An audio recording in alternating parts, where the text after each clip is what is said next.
أعوذ بالله من الشيطان الرجيم بسم الله الرحمن الرحيم الحمد لله رب العالمين والصلاة والسلام على رسوله وعلى آله وصحبه أجمعين Assalomu alaykum va rahmatullohi va barakatuh. Hurmatli birodarlar, hurmatli opa-singillar.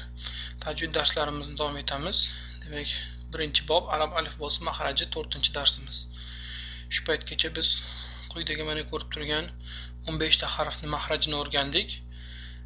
Bular alif, ba, ta, sa, jim, ha, xo, dal, zal, ro, za, sin, shin, sod, dod harflari edi. Bugun inshaalloh qo'ldan kelgancha keyingi 5 ta harfning mahrajini o'rganamiz. Demak, bugun o'rgangan harflarimiz po, zo, ayn, g'ayn, fa harflari. Demak, bugungi darsimizning birinchi harfi bu po harfi. Demak, po harfi shovqinli, jarangsiz, tish orti sirg'aluvchi tovushni beradi. Bunday tovush zamonaviy o'zbek tilimizda mavjud emas. Shuning uchun alohida e'tibor qarating mahrajiga. Demak, mana hozir mahrajini ko'ramiz. Mahraji til uchi va oldingi ikki tish tubi. Demak, talaffuzi avvalgi darsimizdagi bod harfiga juda ham o'xshash. Yagona farqi jarangsizlashadi. Ya'ni bu tovush jarangsiz tovush hisoblanadi. Hamda birinchi darsimizda o'tgan ta harfimiz bilan agar mana o'ng tarafda ko'rib tursiz, mahrajini juda ham o'xshash. Yagona farqi to harfini talaffuz qilishda tilimizning orqasi tanglayimiz tomon ko'tariladi va shu turishda talaffuz qilinadi. Ya'ni po, po, po deb talaffuz qilinadi.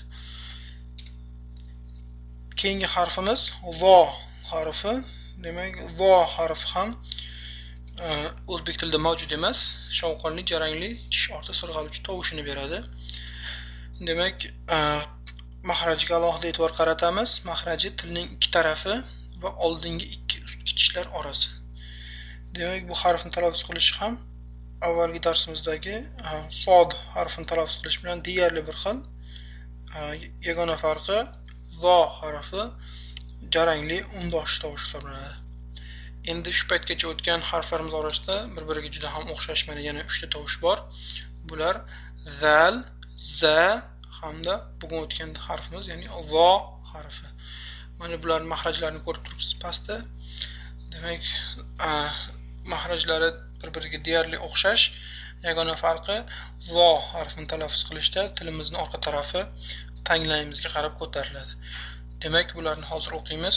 O'ngdan chapga za, za, zo. Yana bir marta o'qiymiz.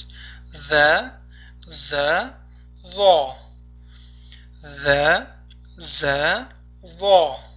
Demak, mana shunday talaffuz qilamiz. Keyingi harfimiz bugun o'tgan harflarimizdan ayn harfi, portlovchi undosh tovush o'zbek tilimizda mavjud emas. Shuning uchun mahrajiga e'tibor qarating, lekin mahraji halqum o'rtasi. Bu harfni talaffuz qilishda bo'g'zimiz, ya'ni jipslashadi va bir lahzaga mana shu bo'shashgani oqibatida mana shu yerdan kuch bilan havo tashqariga otilib chiqadi bo'g'zimizdan. Ya'ni mana shu holatda talaffuz qilamiz, ya'ni ayn, ayn, ayn deb talaffuz qilinadi. Keyingi harfimiz bu g'oyn harfi. Demak, yozilish jihatdan aynga juda ham o'xshash, tepasi nuqtasi bilan farqlanadi. Demak, mahrajiga e'tibor beramiz bu harfni. Mahraji halqum o'rtasi, ya'ni halqum o'rtasi talaffuz qilinadi. O'zimizning o'zbek tilimizdagi g'i harfi bilan to'la mos tushadi talaffuzi. Demak, g'oyn, g'oyn harfi avvalgi darslarimizda o'tgan xo harfiga ham juda mahraji juda ham yaqin. Demak,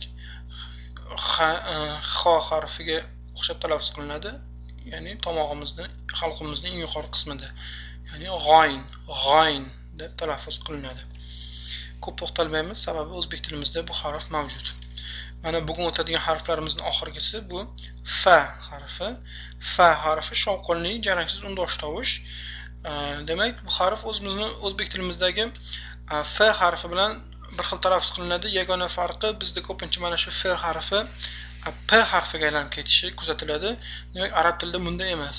Bu tovush hech qachon p p ga aylanmaydi. Doimo f deb talaffuz qilinadi. So'z o'rtasida kelsa ham, so'z oxirida kelsa ham, so'z boshida kelsa ham. Demak, mana mahrajini ko'rib turibsiz. Oldingi ikki ustki tish va ostki labning tashqi tarafi. Demak, tepa tishimiz pastki labimizni biroz tishlaganday bo'lamiz. Ya'ni f yoki fa deb talaffuz qilinadi. Demak, bugun o'tadigan harflarimiz mana shulardan iborat edi. Demak, bugun 5 ta harfni o'rgandik. Mana ustida fathalari bilan yozilganda o'qiymiz. O'ngdan chapga po, zo, a, g'o, fa. Yana marta o'qiymiz. Po, zo, a, g'o, fa. Demak, bu yerda e'tibor qarating. Po, zo hamda g'o harflari, demak, aynan ularning ustida fatha turganda o tovushini beradi, a emas. Demak, po, zo, g'o. Demak, bu 3 ta harf bilan fatha kelganda o deb o'qiladi. Shunga alohida e'tiborni qarating. Bu narsa bizga bir qulaylik yaratadi. Agar shu paytgacha misol uchun turli suralarni yodlagan bo'lsangiz va shularning orasida masalan to yoki zo deb o'qigan bo'lsangiz, mana shu harflar po yoki zo harfiga to'g'ri keladi. Xuddi shu kabi masalan o'tgan darsimizdagi bod harfi. Masalan siz lotin alifbosida yodlaganingizda do deb yozilgan bo'lsa, aynan bod harfiga to'g'ri keladi. Ya'ni talaffuzingizni hozir bir sira to'g'rilab olish imkoni bor. Ya'ni mana to, zo, g'o harflari. Mana uy vazifalarga e'tibor beramiz.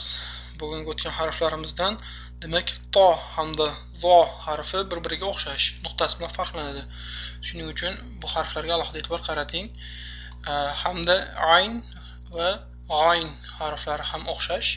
Bularning ham nuqtasi bilan farqlangani uchun ularga ham e'tibor qarating. Va mana bugungi o'tgan oxirgi harfimiz bu fa harfi edi. Demak, uy vazifalarini avval takrorlaganimiz kabi, demak, ixtiyoriy qatorni bemalol qiynalmasdan o'qiydigan bo'lguncha o'qish tavsiya etiladi. Agar biron joyda qiynalib qolsangiz, masalan uchun biron joyga yetganingizda qiynalayotganingizni sezsangiz, to'xtab, orqaroqqa qaytib, harfma-harf o'qing. Agar qiynalmasdan o'qiydigan bo'lsangiz, unda birinchi darsimizda aytgan edik, yana marta eslatib o'tamiz. Mana shu 3 ta, 2 ta bo'lib kelgan harflarni ketma-ketligini bir so'z deb tasavvur qilamiz va ularni o'qishda bir nafasda o'qishga harakat qilamiz. Masalan, mana hozir ko'rib turibsiz, mana fa harfi pastidagi mana birinchi qatorda o'ng tarafdan boshlab o'qisak, fa a g'o, fa a do, g'o fa so deb o'qilish to'g'ri bo'ladi. Ya'ni har bitta mana 3 talikni bitta so'z deb tasavvur qilib o'qiymiz. Bugungi darslarimiz mana shulardan iborat edi. Avval aytganimiz kabi mana ko'rib turibsiz, saytlar, qaysi saytlarga qo'yib boryapmiz. Mana islomolami.com, islomdini.info, Ziyouz saytining forumi, ya'ni forum.ziyouz.com hamda youtube.com saytida ham bizning sahifamiz mavjud. Bugungi darsimizga shu yerda yakun yasaymiz. Subhanakallohumma va bihamdika, ashhadu an la ilaha illa astag'firuka va atubu ilayk. Assalomu alaykum va rahmatullohi va barakatuh.